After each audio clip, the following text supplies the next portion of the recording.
house shop, we're winning. All the fellas in the house shop, we're winning. All the people in the house shop, we're winning. All the ladies in the house shop, we're winning. All the fellas in the house shop, we're winning. All the people in the house shop, we're winning. We're winning, we're winning, we're winning, we're winning, we're winning. Call me the boss queen, cause I'm winning. Like a champ in the ring, I'm winning. Got an angel watching over me, I'm winning. I'm winning, I'm winning, I'm winning, I'm winning, I'm winning. Kingdom minded, purpose driven, cause I'm winning. Time to let the Father's light shine, I'm winning. Jesus girl, I've been a long time. I'm winning, I'm winning, I'm winning, I'm winning, I'm winning. Believe in your dreams. Hello, everyone. Welcome to Motivation Moment with Marlyn. I'm so excited to have our Motivation Moment with Marlyn family. Hey, everybody. Welcome, welcome, welcome. I tell you, it's always good to have you all rock with me on these shows. I've been enjoying each episode that we always do and bring live. You know, I need you to do me a favor and share it on your Facebook page. Share the link. Listen, hit everybody up in your contacts and let them know that we are here. And I'm telling you, this show is going to be so awesome. I have my good friend and brother in Christ, Bishop Henry Bolden III. He is with us, rocking it out on the show. Y'all show Bishop Bolden some love. Put some hearts in the comment section, some dances, some waves, all those wonderful things, and let him know that we're so happy that he came, not tuned in, he just tuned in, but he actually came to be a part of the Motivation Moment with Marlyn show on today. So welcome, Bishop Bolden. Welcome, welcome, welcome. It's an honor to be here, Bishop. Thank you so much. Oh, it's so good to have you here. I'm excited about this topic on today. You know, praying for a godly husband from a man's perspective. Often as women, we often consult our girlfriends. You know what I'm saying? Like a female will go out with a guy and then they'll talk to their girlfriends like, girl, what was the date like? So they'll always get a girl's perspective.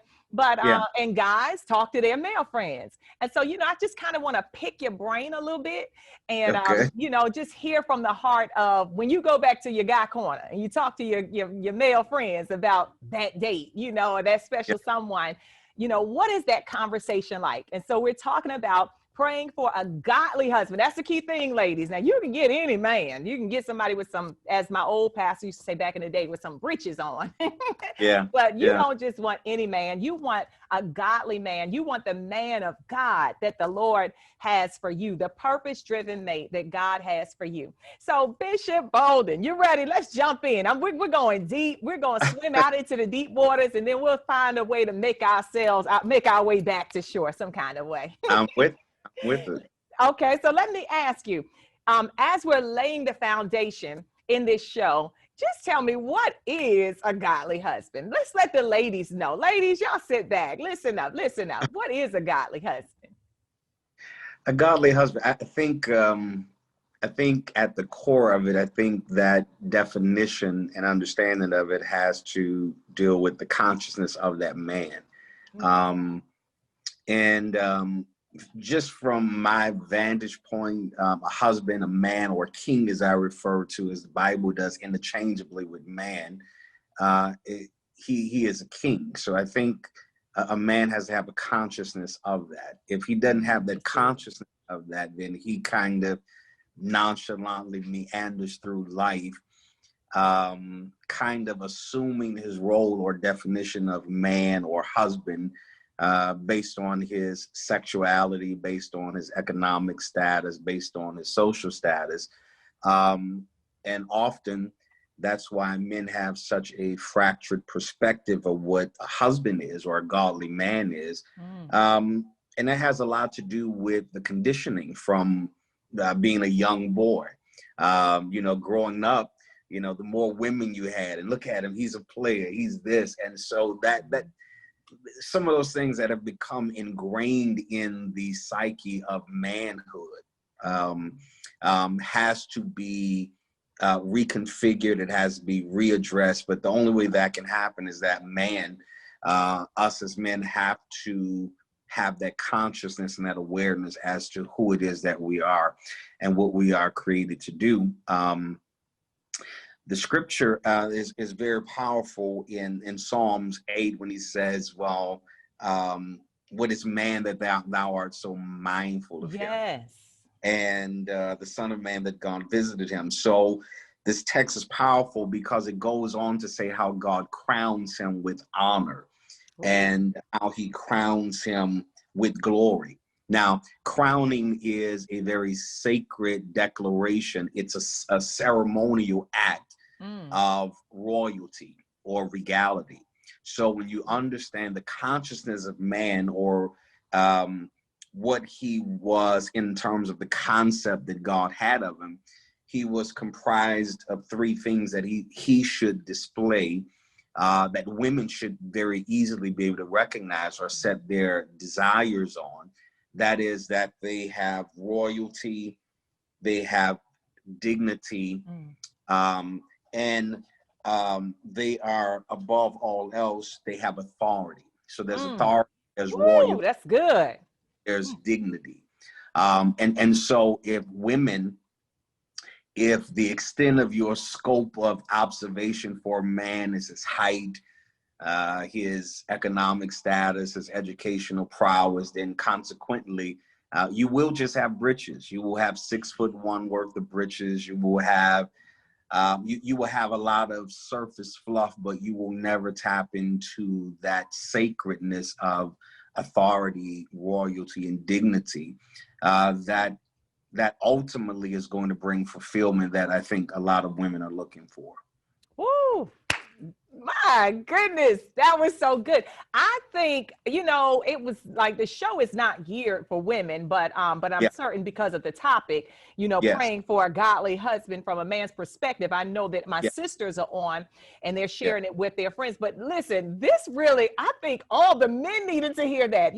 This really just, it's almost like, and I ain't fluffing you up, but it's almost like if I had to define man in the dictionary, like everything you just said should be the definition. Like that should just follow right there. And I kind of want to, my eyes just running a little bit, but I want to talk about some of those things that you said. Oh my gosh. Wow, he's king. Like we hear it. And of course, in our day and age, and so many people have the t-shirts and they're saying it, he's the king. But I don't think oftentimes we have the total concept of what that kingship is, for man.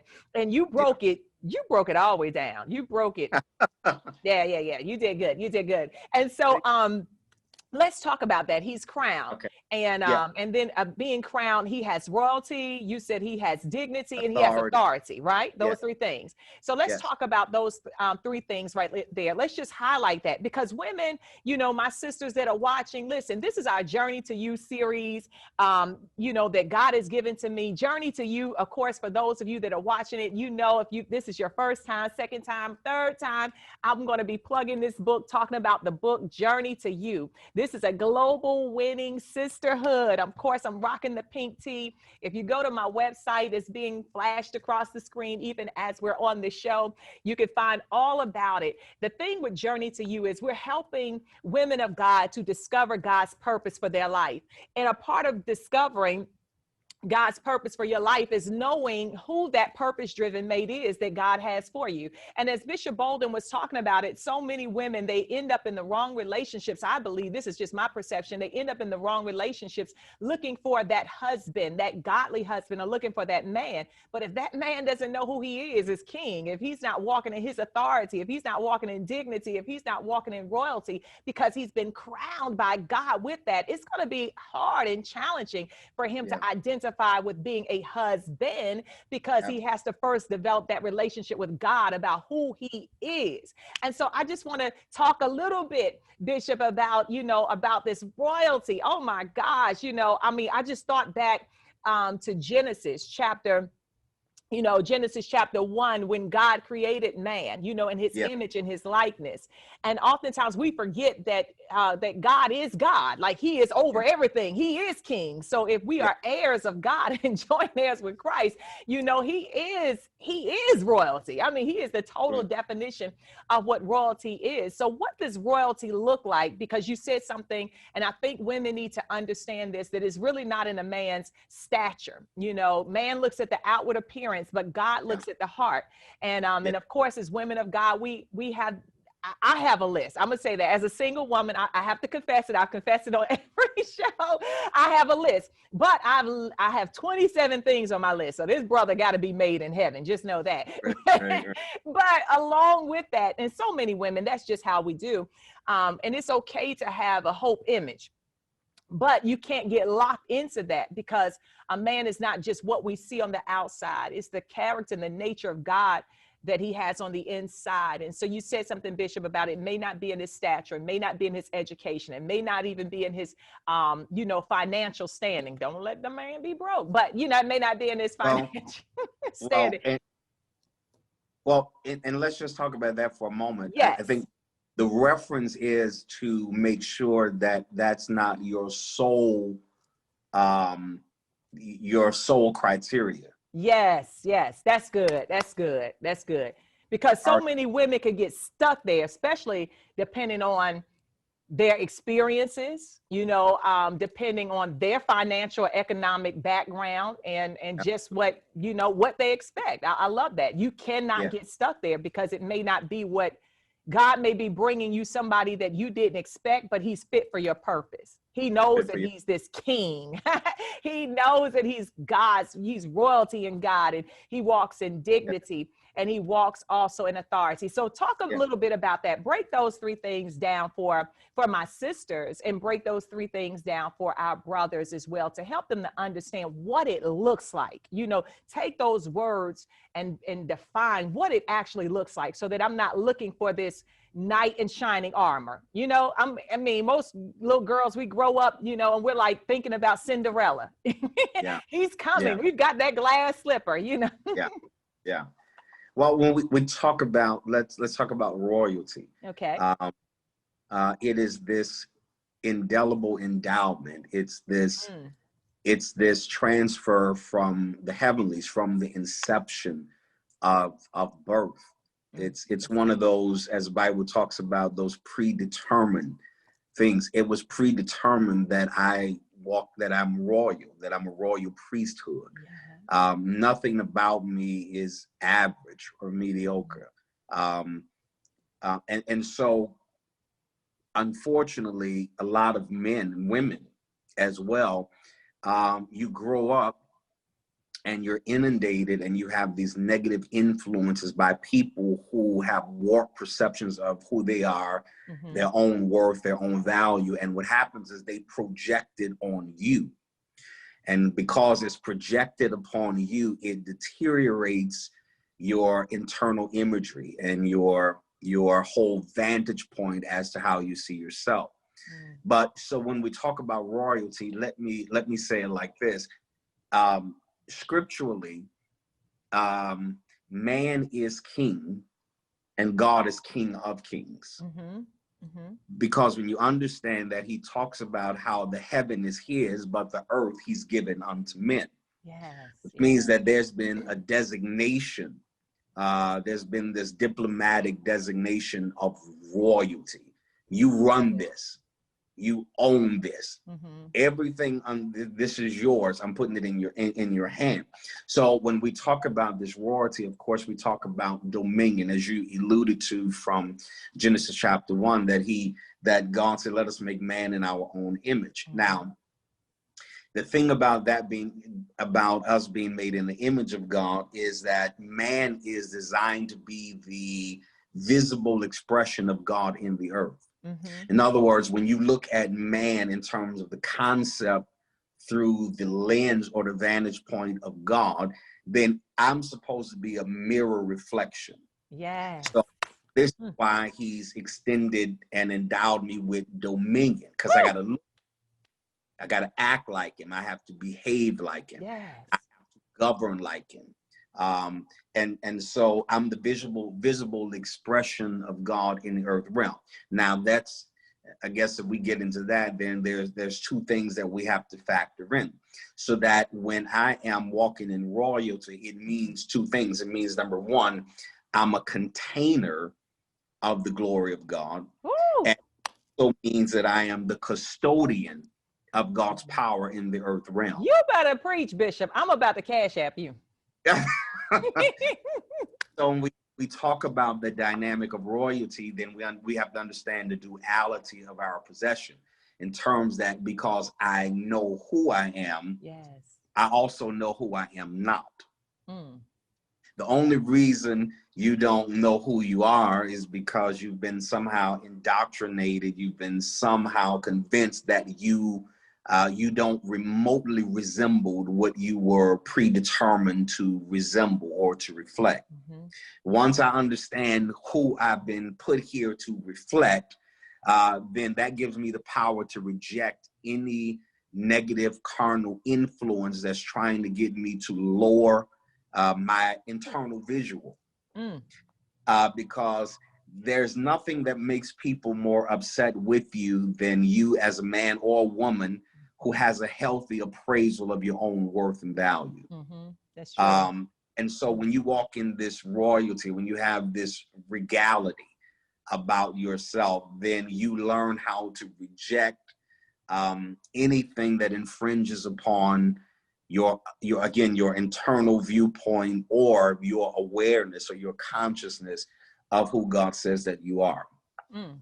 That's royalty. Woo, that's royalty. That's good. You talk about royalty, authority, and dignity all in one. That is so good because, Yeah. you know, Bishop, I think the thing is, like you said, if you know who you are, then you can reject anything that you're not. And sometimes people get so caught up into what others are saying about them, what others are expecting. But when you know who you are, I'm telling you, that You know next who you are. that You know who you are, definition of husband, you it know just needs to be right there oh gosh, wow. you know who you're not. Because when I know who I am, it means that I don't have to vacillate between voices. Yes, yes, Right? yes, yes. I have a clear line of sight in terms of my purpose, my worth, my what I'm put here to do. Mm-hmm. And if I don't have that, then I kind of vacillate between voices. Well, who do you think I am? What do you think I should be doing? Woo. What do you think next for my life? What do you think is happening?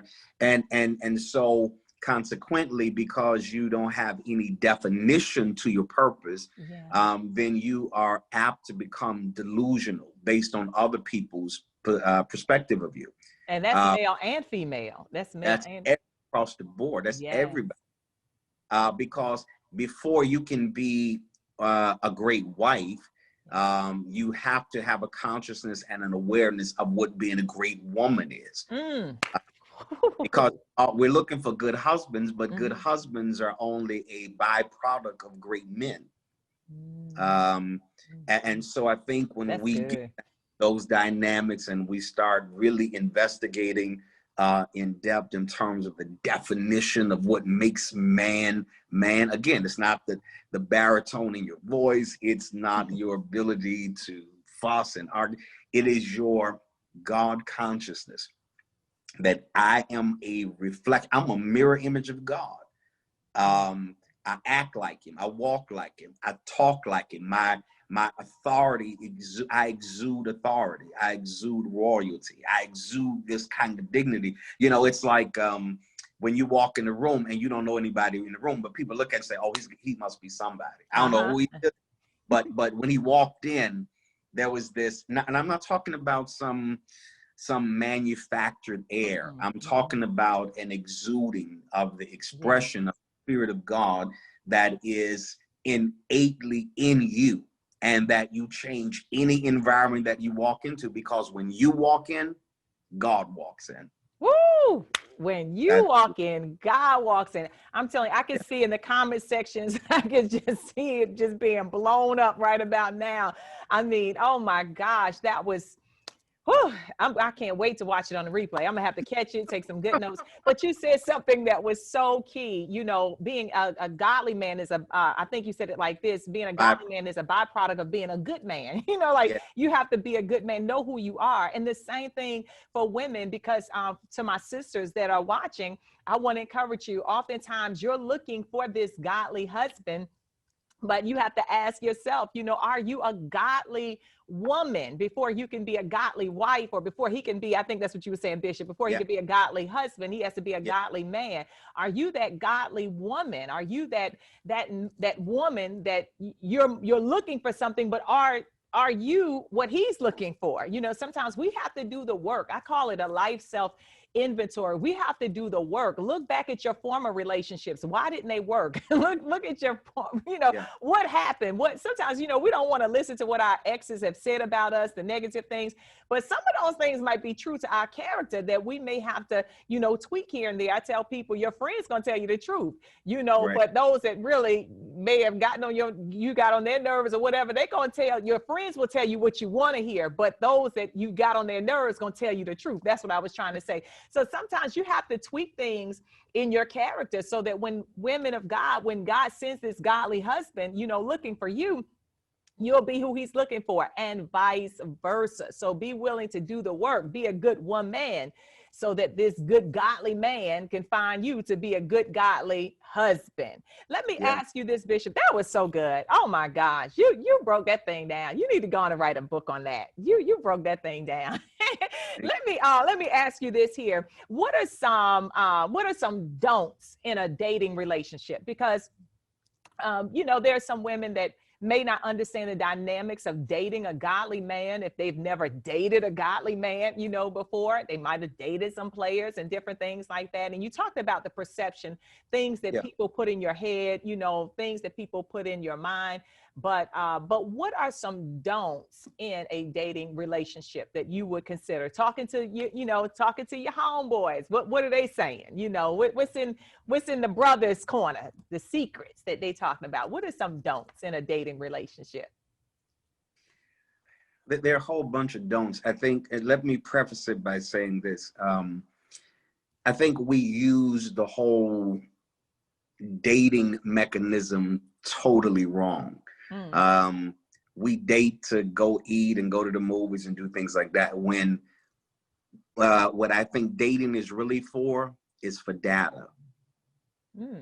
I think, you know, it's cool to find out what your favorite movies was, that, but what I really want to know is what's your concept of money?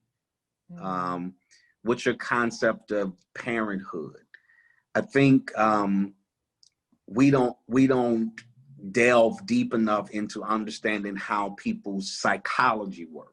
True. Because we're so caught up in the physical aspect, which that's inevitable. There has to be some attraction. Men are very visual, so that's going to happen. But when you get beyond that visual stage, in terms of if it's somebody you can see yourself creating a future with, then I think dating has to be for data.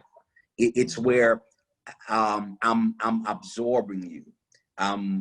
You know, even if you have to have your own checklist and a questionnaire. Okay, how do you feel about this? What's this? What's that?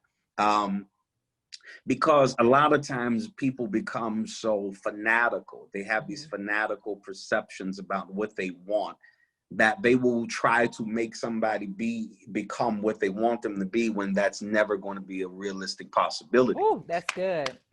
And you are just spinning your wheels, wasting time. I mean, you can only go on so many dates and eat so much pasta over a 6-month course, and you still don't have any of your questions answered. Yeah. You still don't have any degree of closure or comfortability, because I think you're being too abstract in your approach in terms of dating.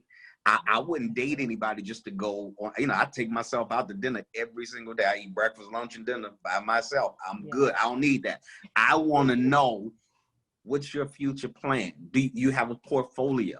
You have retirement in place. You understand the dynamics of insurances, and and I just think it depends on the caliber of person you are, that you have to make sure that you're not settling for lesser caliber. Because when you settle for a lesser caliber, then the conversation has to be deduced to surface. Oh And my goodness, you said that. Good gracious. That's not going to produce Ouch. fruit, and you're going to ultimately be frustrated. So dating for me, the short answer, it would have to be for data.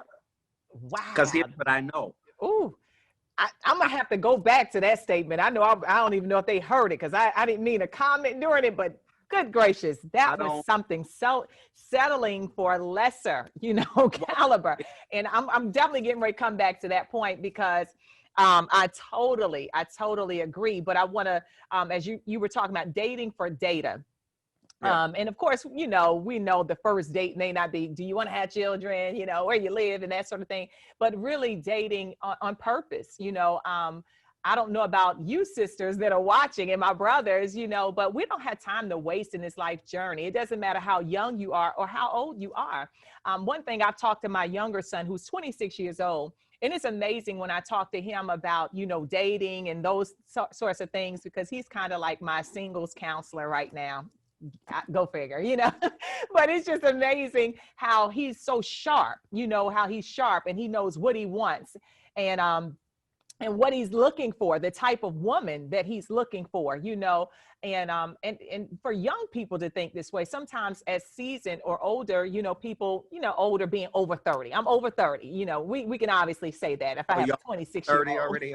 All right. I didn't. Yeah, I'm over 30 because I got a 26-year-old. I don't know about that. So. Anyway, and so it's something, women, that we got to have our stuff together.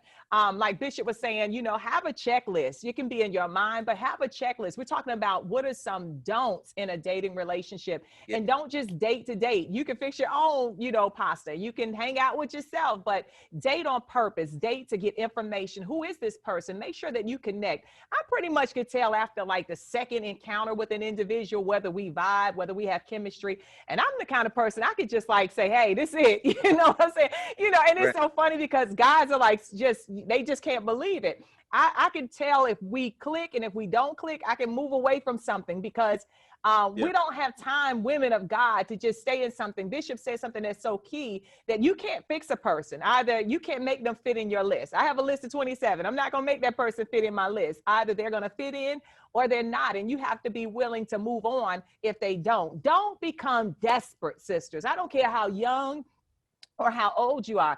Don't become desperate and settle. Bishop, you said something about settling for a lesser caliber. Listen, my God, if I could rewind that statement right there, settling for a lesser caliber.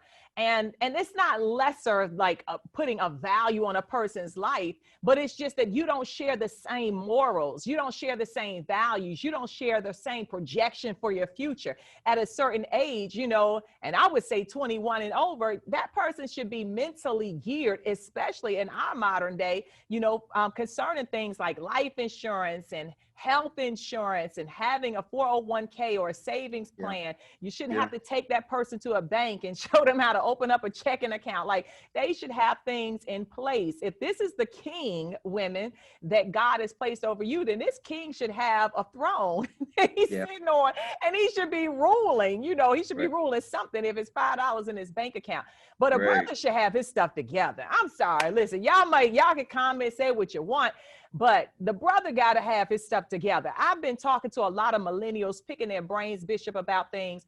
And I'm telling you, I'm looking at these young guys, and these young guys have it together. And as I'm talking to them and looking at what they're doing in their 20s, I'm, kind of reflecting back at some of the ladies I talk to that are over 35. And I'm like, man, y'all settling for something so far less when these kids, got their stuff together. So if these children 21 to 30 have their self together, and ladies, you 35 and older, and you selling for a brother that don't have a job, can't take care of you, he barely taking care of himself, it's going to be difficult for him to walk into his kingship and for you to receive him as a king because you're writing a check for him to be the king. Oh my God. Right. Let's talk about that a little bit, Bishop. You talked about settling for lesser caliber. So many women, they kind of find themselves, especially in certain age groups, where they just settle for what they can get instead of for waiting for who God has for them. I'm going to say that again. They settle for what they can get, who comes along, instead of for waiting for who God has for them. Talk a little bit about that. But that's, you know, and I don't want to discount the humanity in that because to some degree, everybody's watching some kind of time clock on something. Okay. But I think you can ill afford to allow yourself to be so desperate that you fail to be discerning. Oh, that's good. Because desperation is the enemy to discernment.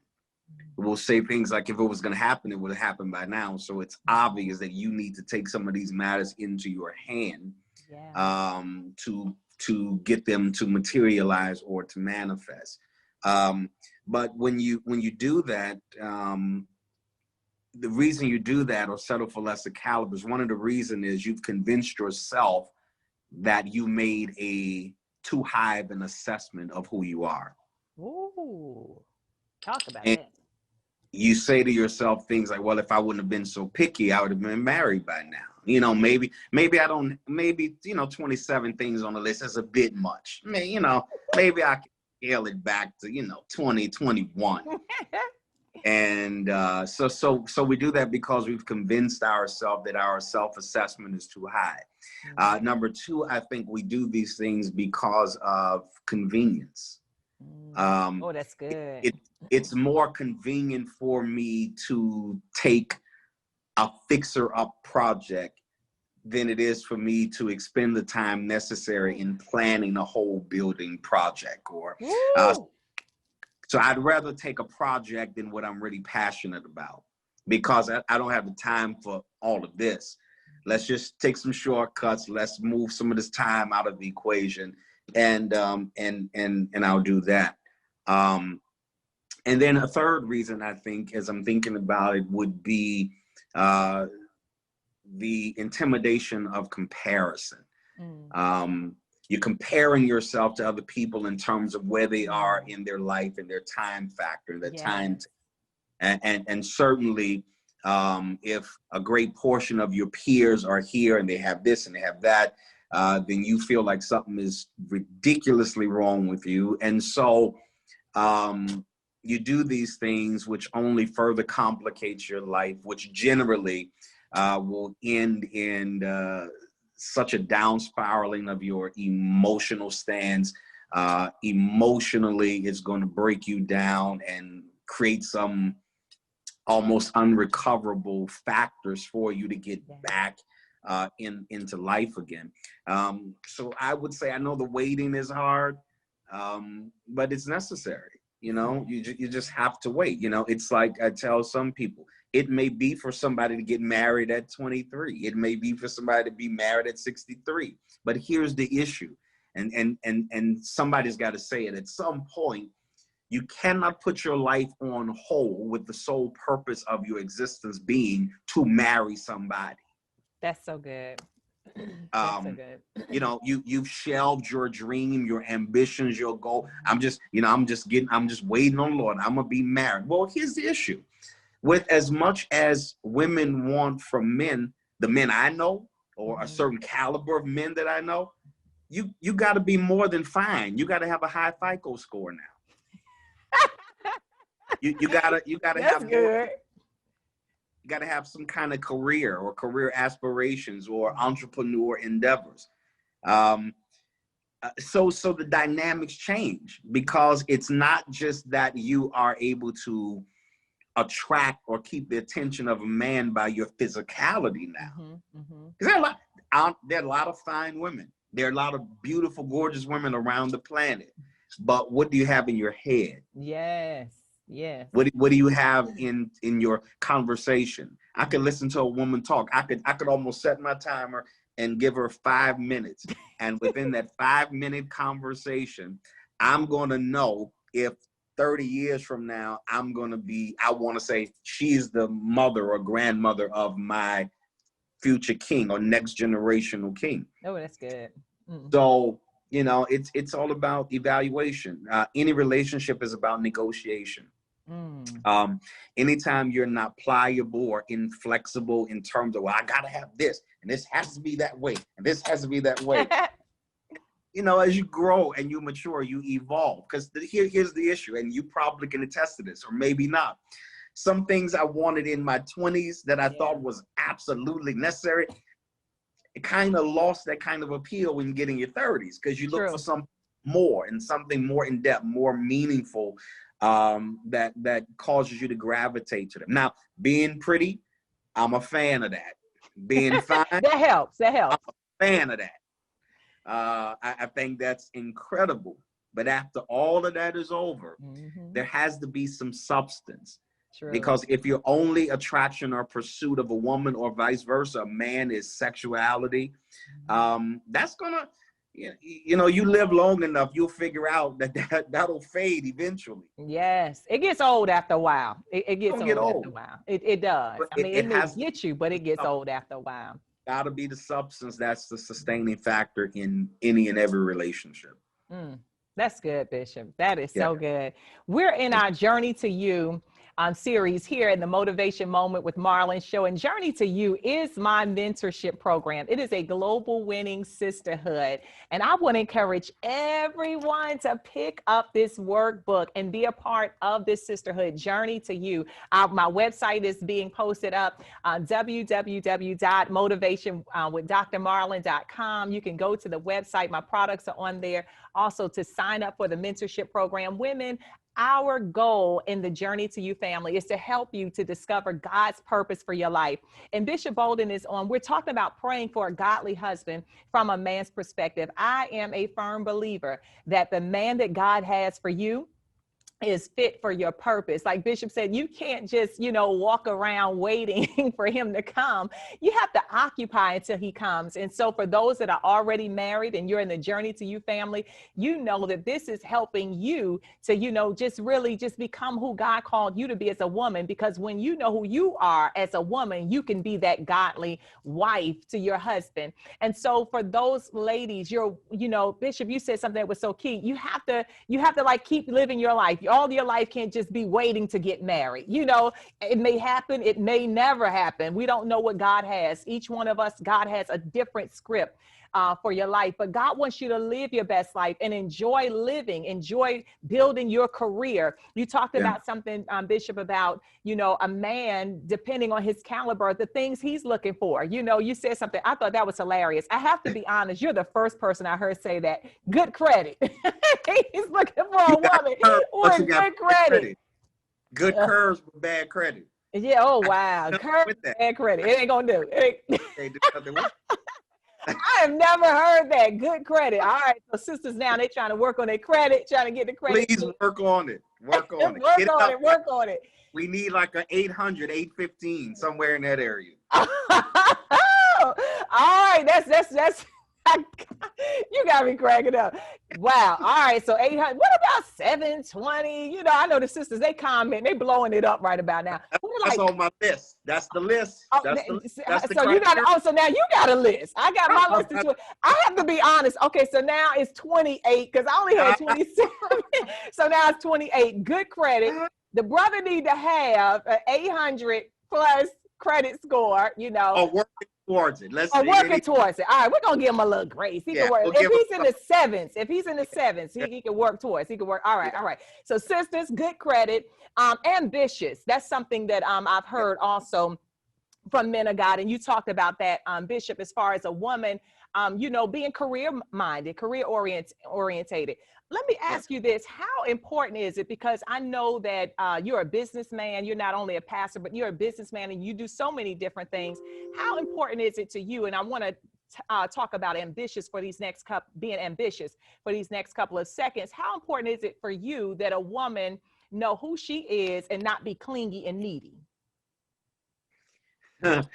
That's extremely important, and again, that's individualized. That's custom to a person's lifestyle. Okay, For okay. for my lifestyle, uh, yeah, I don't think I can extend you the luxury of being as clingy. Mm-hmm. And again, these are things that you know and are negotiated during the data processing. Okay, good, good, good. So these You are know, the things that you find out. Okay, these are the things that you find out. Now, okay. does that mean you'll be attention starved or there'll be an attention deficit? Absolutely not. It just means I know what I have to repurpose and reconfigure in order to fit you in the equation of my life, because my life's been going on a lot longer than I've known you, Ooh, right? that's true. So That's true. the person has to have the willingness to interrupt certain systems and structures they had in place in order to make place for you. Um, and that is key and that is vital. So for me, like I say, you won't be attention starved or affection starved or anything. But I'm a very systematic person. Most of my life, 93% of it is very systematic. Yeah, But me too. then there's the sporadic side. Like I might want to get on a plane and go somewhere for lunch tomorrow Mm. and be there. Don't have to do a whole bunch of planning. But then on the other side, there's the mechanical part of my brain, the leadership side that always says planners have predictable success. So I think there has to be this intrinsic mergence of planning and allowing yourself space to have some sporadic experiences that keeps life healthy and interesting. I like Uh, that. I like that. yeah.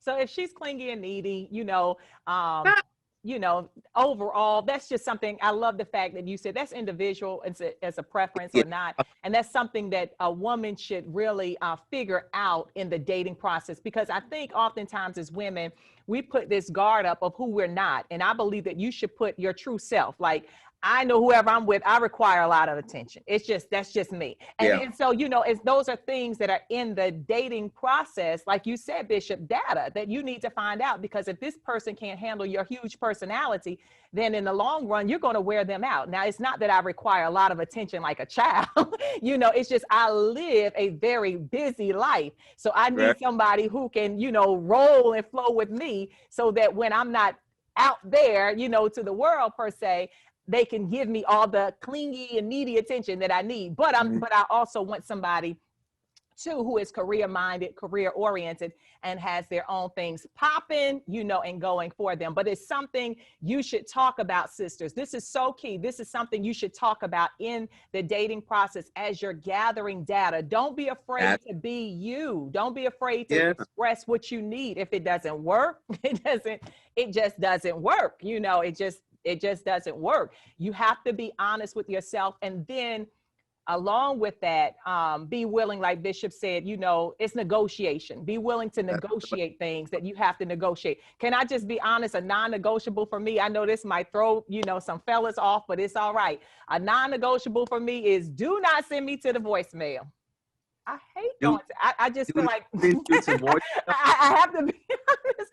And so, that's something you have to gather in the dating process. And I believe that women, it's a lot of women, sisters, y'all put comments in there. If you know what I'm talking about, you But don't now, want to go to the voicemail. That's a non-negotiable. We can but talk watch about this. it. But watch this. Yeah, yeah, You and I are doing this show together now, right? yeah. My phone is on Do Not Disturb. True, So true. you could be calling me right now and go to voicemail and prematurely react to that as my lack of attentiveness or breaking your quote unquote rule when I'm in the flow of business right now. You see what I mean? But see, this is the thing. If I'm in a relationship with somebody, and sisters, y'all back me up on this.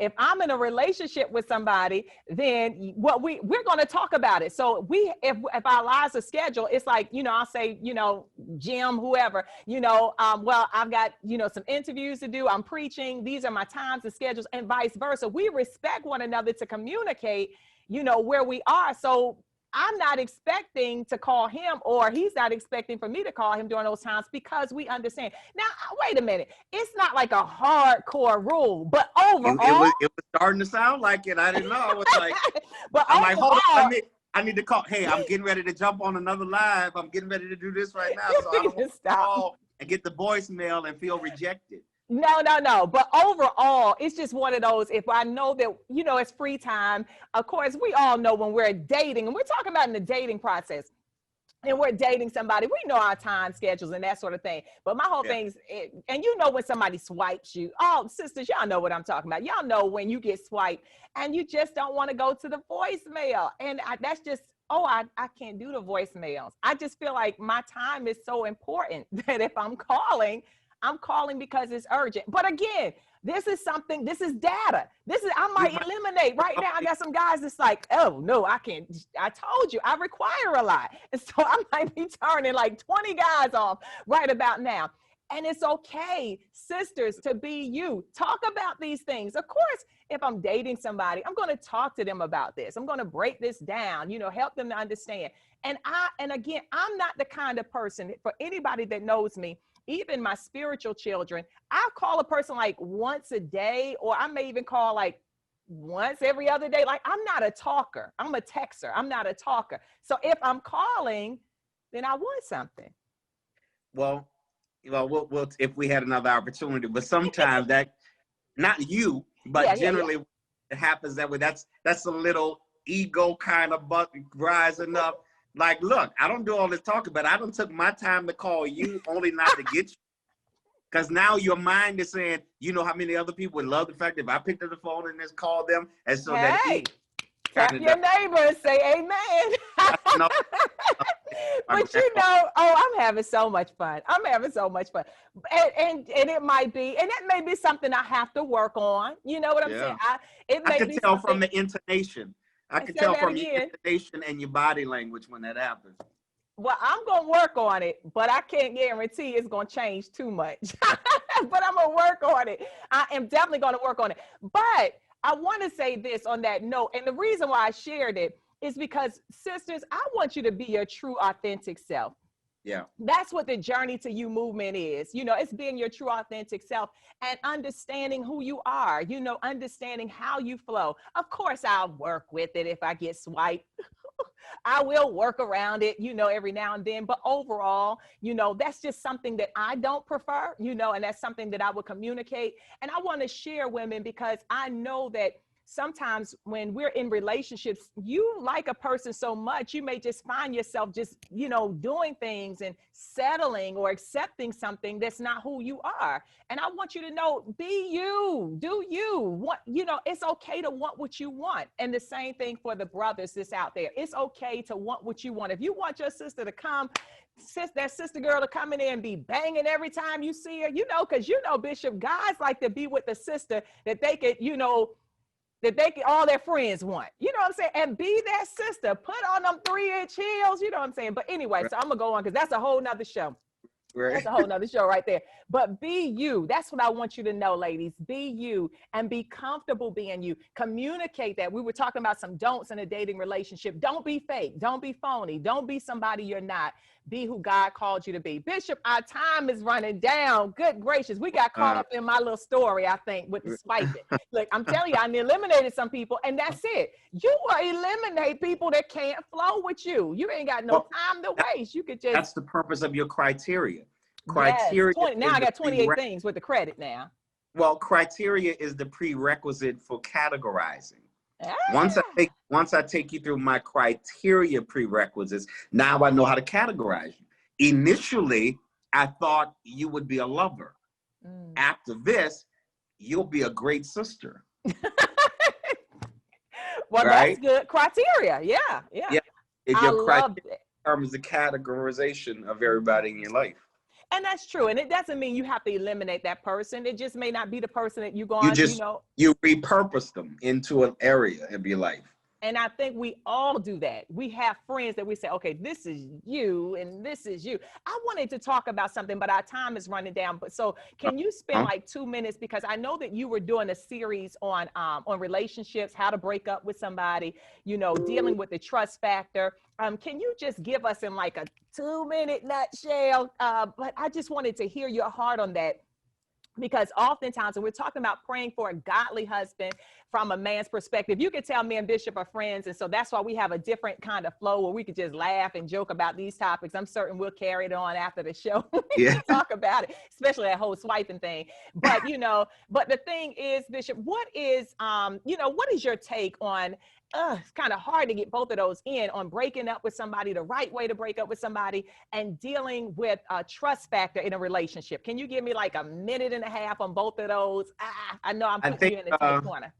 Okay, let me see if I can hurry up in 2 minutes. So when we talk about trust issues, with as irritating it is to deal with or have to deal with somebody sometimes who may have a trust issue, trust issues are legitimate, because trust issues is the response to trauma. And because somebody's been through traumatic experiences before, you have to understand it. You have to understand their processing mechanism of it, because when a person deals with trust issues, it means they have this presupposition. They assume that negative consequences are always going to be the result anytime they let their guard down. And because of that, they hold this very cold, stoic-y posture. And they generally have this, you know, well, it is what it is attitude. When deep beneath the surface, they could want to love, want to be vulnerable, want to be transparent, but life has taught them that this is what triggers the down spiraling of my emotional health. So they have trust issues. And if we had time to talk about it, but you have to have very, it takes a special person to see somebody who's been victimized, whether intentionally or non-intentionally, by other people's actions or lack of action, because we all have to teach people how to earn our trust. True. We all have to orientate people, you know, hey, if you do this, this will show me this. Again, that goes back to everything being negotiable, being a part of the conversation, being a part of the dialogue when you're dating. Again, dating is not for you just to go to Applebee's and eat appetizers, snack. No. It's for communication and conversation, so that I could extract the data I need to make very rational, very sane decisions as to if I want to see this thing progress or not, without putting me and my emotions in harm's way. Have I reached 2 minutes yet? I think I might be at 2 minutes already, but yeah. Maybe Well, we'll talk. That's so good. I mean, I wish we had more time to talk about that, but I want to jump real quick. That was so good. Thank you, Bishop. I want to talk about the how do you break up with somebody? What's the right way to end a relationship? You know, because we as Christians, we often don't like to offend anybody. You know, we'll stay in something, you know, that serves us, our lives, no longer the purpose. And sometimes I call it the long goodbye. You know, what's the right way? Or, you know, not necessarily the right way, I guess, just, you know, how can you do it and still, you know, still be true to yourself? I know it's kind of uniquely different for everybody, but you've been doing a teaching series on it. So, you know, talk to us about that, because sometimes people stay in relationships and they just, you grow apart, you know, you just don't share the same common goals or interests. And we're talking about dating. We're not talking about marriage, by the way. So don't all married people go take this and say, I'm divorcing you. You know, we're talking about in a dating relationship. And when you're dating somebody and you just realize, like, maybe you started out together and y'all were really good. And then, you know, time went on and you're at the end of the road, as boys and men say, you know, we're at the end of the road. How do you do it? How do you just say goodbye? Man, that's so loaded in the time restraints that we have. I think it's like saying, if I fall into a hole, how do I get out of it? Just take your foot out of it. You don't wait 6 weeks and you don't go to a 12-week course when you have the ability to just stop it at the source. And here's the reality: when you understand the psychology of breakups, you kind of realize that what you now see at the end, Mm-hmm. you for the most part, you saw it at the beginning, but chose to ignore it because you thought things would change over time. That's good. And what happens is the more time you invest, the thing that makes you hesitant of breaking it away is the loneliness. Because now your mind is already forecasting you into this lonely, cold, frigid place, and you're not so easily willing to go back and to reside into that place. And so it's that feeling of loneliness. And then coupled with that, it's the longevity, because there are people who stay in relationships of any kind. We're talking about dating particularly. They will stay in relationships because, I spent, it's been a year and a half now. It's been 2 years now. So people would rather stay in things that they regret rather than stay in things that they're going to have a return on. Ooh, that's so good. Once you recognize that no matter how much I invest into it, I'll never be able to yield any fruit, nor will there be any reciprocation.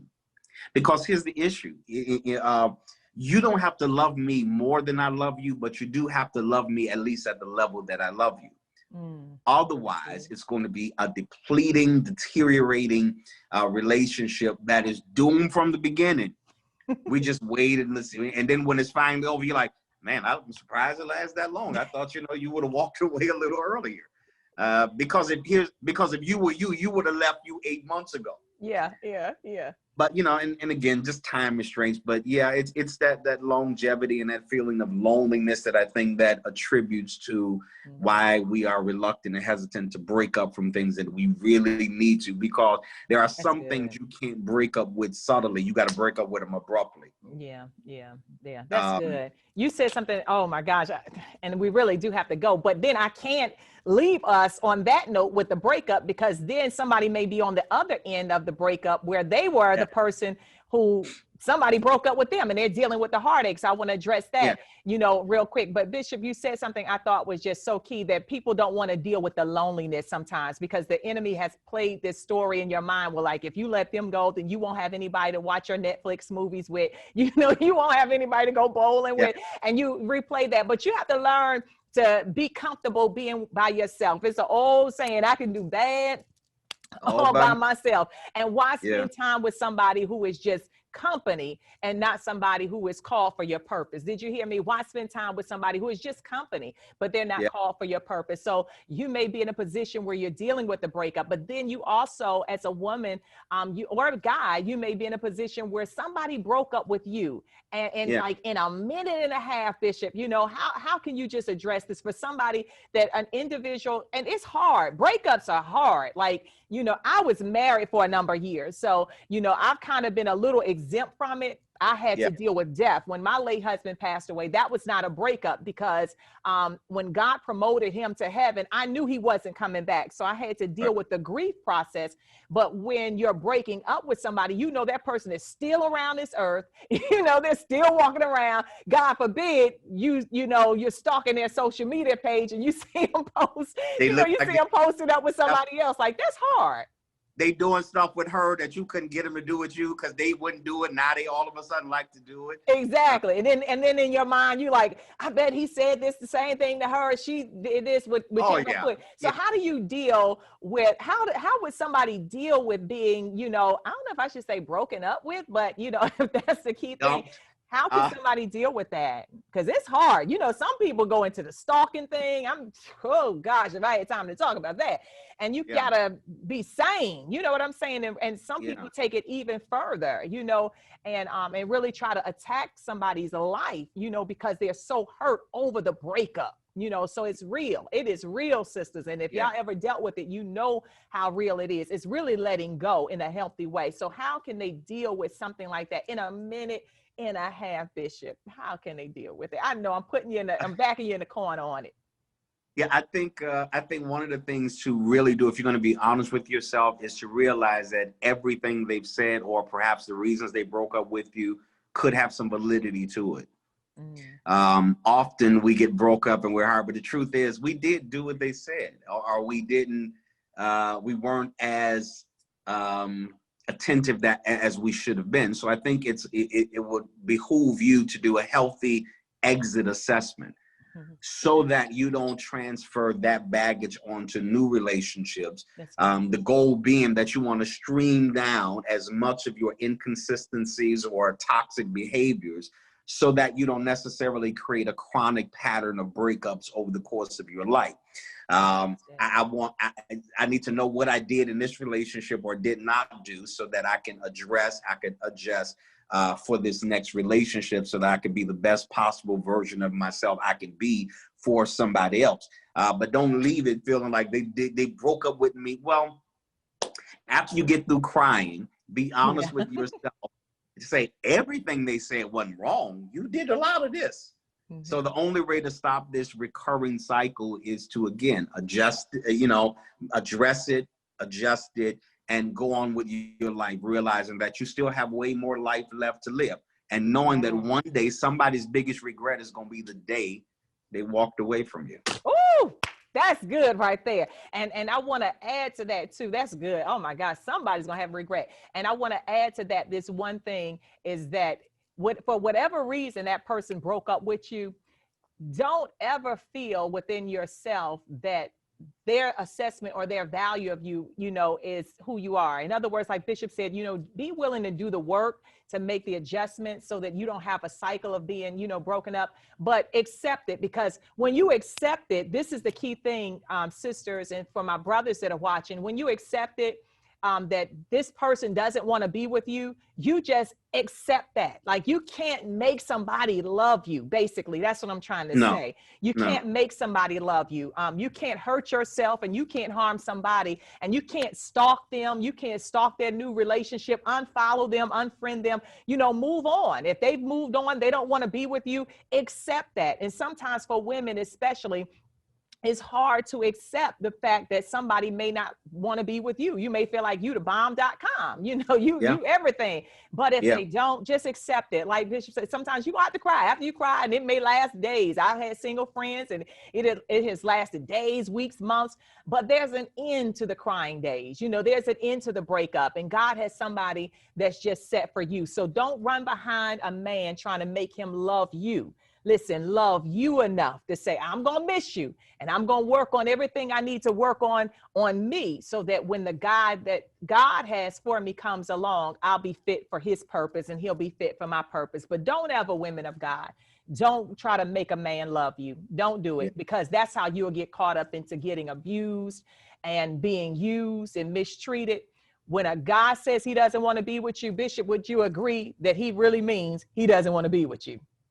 Every man I've known, and I've taught women this for years, when a man says, I don't feel you, I don't want to be with you, they mean it. But now I want to tell you this: when you insist on being with us after we tell you that, we interpret that as permission to disrespect you, to have other women, because if that didn't make a leave, then nothing else will.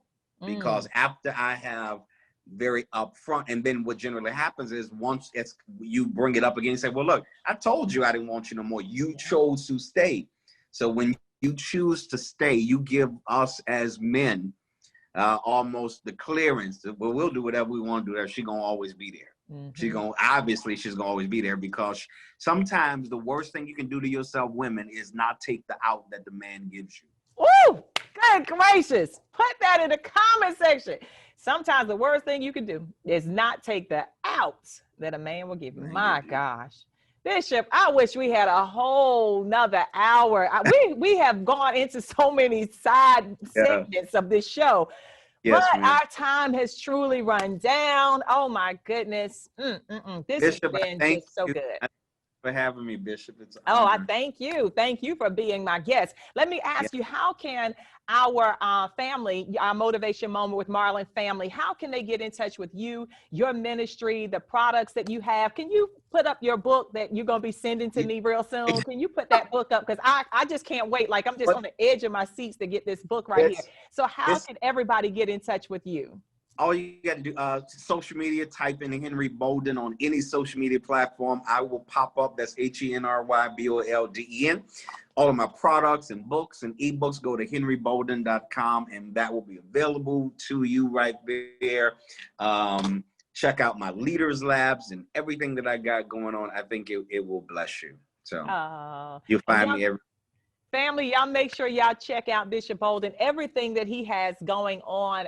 So many things. I tell you, Bishop, you are really making moves. You are the epitome of boss moves. You are making so many moves in the kingdom of God.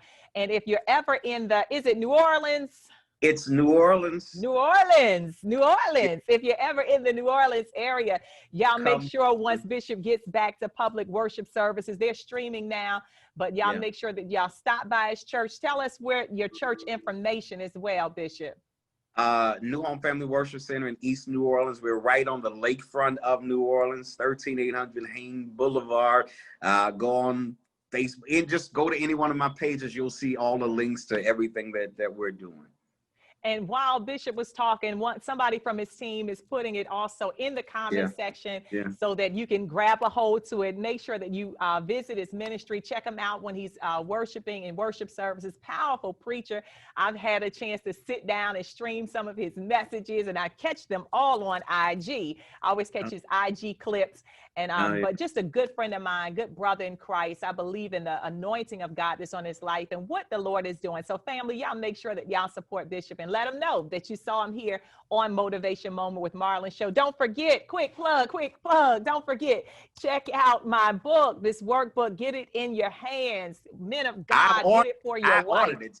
You you ordered it. You were like one of the first ones. I did, and I sent you the thing I wanted you to see. I ordered this. Yes, I so appreciate you supporting me. Yes, that's what friends do. Friends support friends. So thank you so much for getting the book. I do appreciate that. So it's not just for ladies, though the mentorship program is, but men of God, you can get it for your wife or your significant other, because a happy wife or happy girlfriend is a happy life. So make sure you get it for them, because the holidays will be coming up regardless, whether it's Mother's Day, Christmas, but make sure you get it for them as well. Thank you again, Bishop. Y'all put some hearts and some dances, waves, thumbs up in the comment section.